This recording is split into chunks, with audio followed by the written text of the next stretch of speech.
তুমি বলছো সেই জায়গা থেকে আমরা একবার কথা বলবো। শারদ দত্ত মুখোপাধ্যায় আমাদের সঙ্গে রয়েছেন, রাজ্যের পূর্ণমন্ত্রী শারদ দত্ত মুখোপাধ্যায়, তার সঙ্গে কথা বলবো। শারদ দত্ত বাবু, এসটিএফ এর জালে জাহাঙ্গীর তো এলো, কিন্তু যেভাবে এতদিন ধরে তার বিভিন্ন গতিবিধি পাওয়া যাচ্ছে, শেষ পর্যন্ত বাংলা নেপাল সীমান্ত থেকে তাকে গ্রেফতার করলো এসটিএফ। কি বলবেন, শেষ পর্যন্ত কিন্তু বাংলার মা বোনেরা, ফলতার মা বোনেরা, তারা সন্ত্রাসমুক্ত হলো? ফলতার মামলার সন্ত্রাসমুক্ত হলে এক জাহাঙ্গীরকে ধরা পড়লো সেটা কিন্তু হবে না।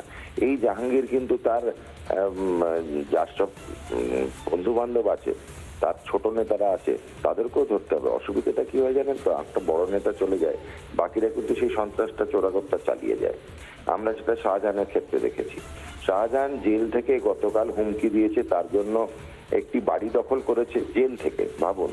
তো এগুলো তো এরা চালিয়ে যেতে থাকবে। সন্ত্রাসমুক্ত পশ্চিমবঙ্গ করার অভিপ্রায় আমাদের শুধু এই বড় সন্ত্রাসবাদীগুলোকে ধরলেই হবে না, এদের সঙ্গে যারা থেকে ছিল, সহচরী ছিল, তাদের প্রত্যেকটাকে কিন্তু জেলবন্দি করতে হবে।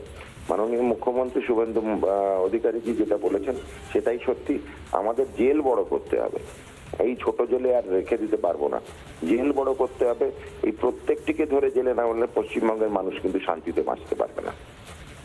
ধন্যবাদ শারদ দত্ত বাবু। যেভাবে দিনের পর দিন, বছরের পর বছর ধরে ফলতার মা বোনেরা, সেখানকার সাধারণ মানুষ এই জাহাঙ্গীরের ত্রাসে তাদের প্রাণ ওষ্ঠাগত ছিল। এই ভোটের সময় যখন তারা প্রাণ ভরে ভোট দিতে পেরেছেন প্রথমবারের জন্য, সেই সময় তারা যখন মনে করেছেন যে কি সন্ত্রাসের মুখোমুখি তারা প্রত্যেক দিন হয়েছেন, তাতে তাদের হার হিম করা অভিজ্ঞতা আমাদের প্রতিনিধির সামনে তুলে ধরেছিলেন। দেখুন। এই জাহাঙ্গীর খান অন্যান্য দিন আর আজকের দিনের কি ছবি? আজকে তো খুঁজে পাওয়া যাচ্ছে না ওকে।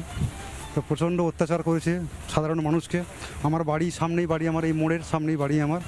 আমি এদের অত্যাচারের জন্য 3 বছর ঘর ছাড়া ছিলাম। 3 বছর হুমকি দিয়েছিল আমার বাড়ি নাকি পার্টি অফিস করে নেবে, আমাকে মারধর করে। এক একজনের কাছে এক এক রকমের তাদের যন্ত্রণার কথা। তারা ফলতায় নিজেদের বাড়িতে ফিরতে পারেননি। কেউ বলছেন 3 বছর ধরে তাদের পরিবার ছাড়া তিনি একা ঘুরে বেরিয়েছেন, কিন্তু নিজের বাড়ি থাকতেও সেখানে তারা ফিরতে পারেননি, কারণ তারা জাহাঙ্গীরের বিরোধিতা করেছেন। এতটাই ত্রাস ছিল সে। অর্ণব আমাদের সঙ্গে রয়েছে। অর্ণব,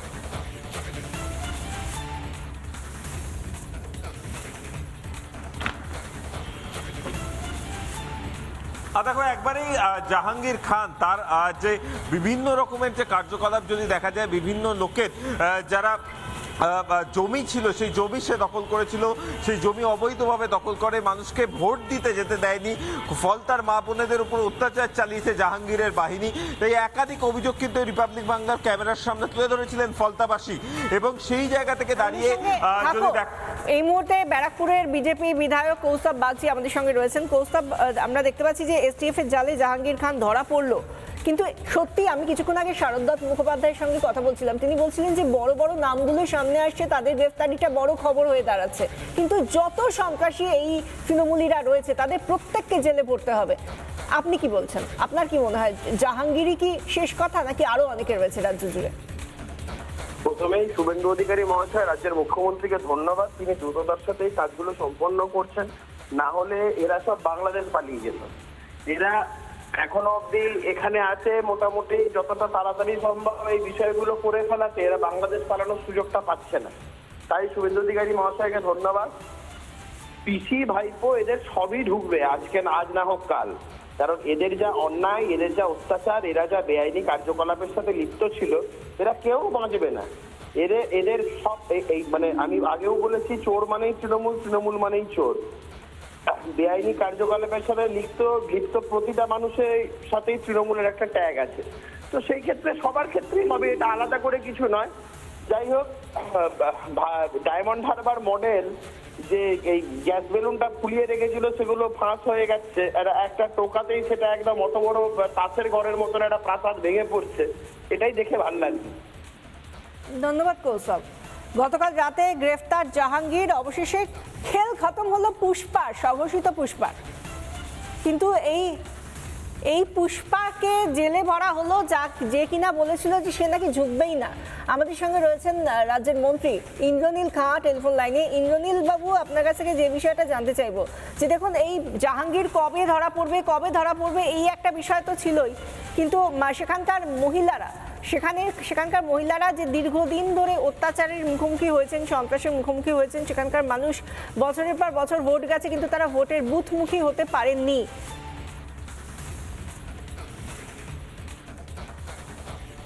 আমি একবার ইন্দ্রনীল বাবুর সঙ্গে কথা বলবো। ইন্দ্রনীল খাঁ আমাদের সঙ্গে টেলিফোন লাইনে রয়েছেন। ইন্দ্রনীল বাবু, কি বলবেন? অবশেষে ধরা পড়লো জাহাঙ্গীর খান।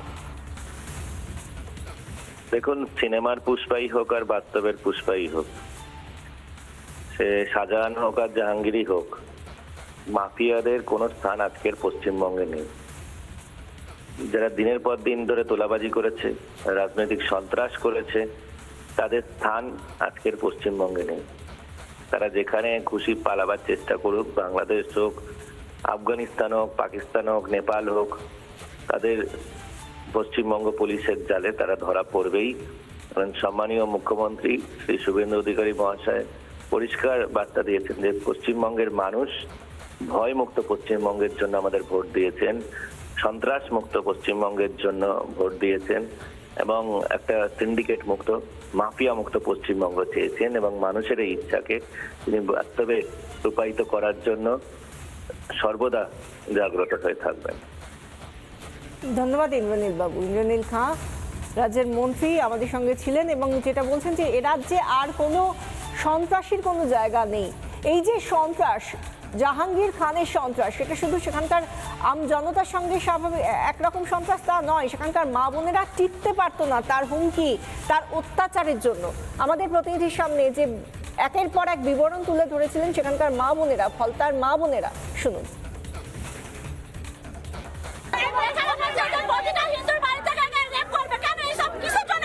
মানে জোর করে ওরা তৃণমূলে ভোটটা দেওয়া দিয়ে বেরিয়ে এলেই তারপরে জোর জুলুম চলছে। হ্যাঁ হ্যাঁ, জোর জুলুম চলছে। এরকম তো হতেই থাকছে। আজকের যে ঘটনাটা হলো, আজকের যে ইসরাফিল চকদার আমাদের গ্রামে ঢুকে মেরে গেল, এটা কিন্তু কোনো পার্টির নয়, এ জোর করে হুমকি দেখিয়ে বিজেপি ছেলেটাকে মেরে গেছে। তা ওই জন্য আজকের আমরা রুখে দাঁড়িয়েছি। বাড়ার মেয়েরা না বেরোলে এর কোনো প্রতিরোধ হবেই নি। তো আমাদের ভেতরে, গ্রামের ভেতরে আরো এরকম আরো মেয়েদেরকে হুমকি দিচ্ছে, মহিলাদের হুমকি দেওয়া হচ্ছে। মহিলাদের হুমকি দেওয়া হচ্ছে। কেন, কি কারণে মহিলাদের এরকম হুমকি দেওয়া হচ্ছে কেন? বিজেপি মানে চাতে না আমরা বিজেপিতে ভোট দিই, তার জন্য আমাদেরকে এখানে। আপনারা কি কোনো রাজনৈতিক দল করেন না? না না, আমরা গৃহবধূ মেয়েরা, আমরা একটু নিরাপত্তা চাই। আমরা তো আমাদের আমরা 15 বছর ধরে আপনারা দেখছেন, 15 বছরে আপনারা নিরাপত্তা পাননি বলছেন? না, আমরা পাইনি। শাহজাহানের ভাইরা ভাই জাহাঙ্গীর খান, আমরা কেন পড়তে পারবো না? আমাদের সঙ্গে সরাসরি রয়েছেন আমাদের প্রতিনিধি অর্ণব। একের পর এক অভিযোগ এই জাহাঙ্গীর খানের বিরুদ্ধে, তাকে গ্রেফতার করা হয়েছে। একটার পর একটা অভিযোগ যদি আমরা একেবারে পয়েন্টে বলি, তাহলে ঠিক কোন কোন অভিযোগগুলো মারাত্মক অভিযোগ আকারে উঠে আসছে জাহাঙ্গীরের বিরুদ্ধে?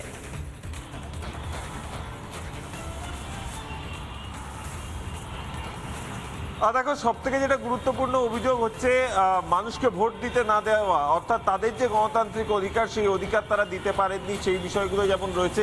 তার পাশাপাশি অন্যের জমি হাতিয়ে নেওয়া, ঠিক যেভাবে সন্দেশখালীতে শাহজাহান মডেল কাজ করেছিল, ঠিক সেই রকমভাবেই কিন্তু ফলতা এলাকায় কিন্তু এই জাহাঙ্গীর মডেল, এবং এই জাহাঙ্গীরের যে মডেল সেটাই কিন্তু কার্যত ডায়মন্ড হারবার মডেল হয়ে গেছিল। কারণ অভিষেক বন্দ্যোপাধ্যায় তিনি বারবার এই ডায়মন্ড হারবার মডেলের কথা বলেছিলেন। এই অভিষেক বন্দ্যোপাধ্যায় ভাইপোর কিন্তু একবারে ছিল এই ডায়মন্ড হারবার দক্ষিণ 24 পরগনায় জাহাঙ্গীর খান, এবং যার নামে এত অভিযোগ, সে কিন্তু একটা কড়া নিরাপত্তা বলয়, গত সরকারের আমলে পুলিশের কড়া নিরাপত্তা বলয় নিয়ে ঘুরে বেড়াতো, এবং সেই জায়গা থেকে দাঁড়িয়ে জাহাঙ্গীর খান কার্যত দক্ষিণ 24 পরগনায় ভাইপোর ডান, সেই সমস্ত অভিযোগের প্রেক্ষিতেই তাকে গ্রেফতার করেছে এসটিএফ। ধন্যবাদ অর্ণব। নানা ধরনের কন্টেন্ট দেখার জন্য লাইক করুন, শেয়ার করুন আমাদের ফেসবুক পেজ, সাবস্ক্রাইব করুন আমাদের ইউটিউব চ্যানেল। পাশাপাশি অন্যান্য ব্রেকিং নিউজের জন্য অবশ্যই চোখ রাখুন রিপাবলিক বাংলায়।